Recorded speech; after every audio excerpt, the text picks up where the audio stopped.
أعوذ بالله من الشيطان الرجيم. بسم الله الرحمن الرحيم. من الذين هادوا يحرفون الكلم عن مواضعه ويقولون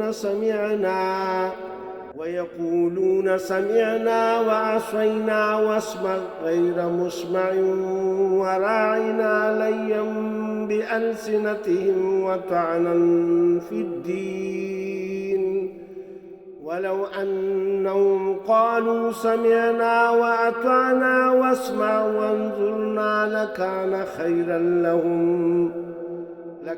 خيرا لهم وأقوم ولكن لعنهم الله بكفرهم فلا يؤمنون إلا قليلا. بعض یہود کلمات کو ان کی ٹھیک جگہ سے ہیر پھیر کر دیتے ہیں اور کہتے ہیں کہ ہم نے سنا اور نافرمانی کی، اور سن اس کے بغیر کہ تو سنا جائے. یہ ان الفاظ کی معنی ہیں جو یہ اپنی گمان میں بدل دیتے ہیں اور ہماری رعایت کر، لیکن اس کے کہنے میں اپنی زبان کو پیچ دیتے ہیں، یعنی مروڑتے ہیں اور دین میں طعنہ دیتے ہیں اپنی ظن اور گمان کے مطابق. اور اگر یہ لوگ کہتے کہ ہم نے سنا اور ہم نے فرمان برداری کی اور آپ سنیے اور ہمیں دیکھیے، تو یہ ان کے لیے بہت بہتر تھا اور نہایت ہی مناسب تھا. لیکن اللہ تعالیٰ نے ان کے کفر کی وجہ سے انہیں لعنت کی ہے، بس یہ بہت ہی کم ایمان لاتے ہیں.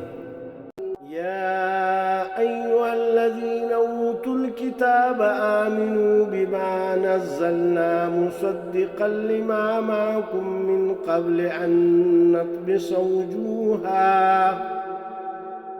ونردها على أدبارها أو نلعنهم كما لعنا أصحاب السبت وكان أمر الله مفعولا. اے اہل کتاب، جو کچھ ہم نے نازل فرمایا ہے یعنی قرآن پاک، جو اس کتاب کی بھی تصدیق کرنے والا ہے جو تمہارے پاس ہے، اس پر ایمان لاؤ اس سے پہلے کہ ہم چہرے بگاڑ دیں اور انہیں لوٹا کر پیٹھ کی طرف کر دیں یا ان پر لعنت بھیجیں جیسے ہم نے ہفتے کے دن والوں پر لعنت کی ہے، اور اللہ کا حکم ہو کر رہے گا.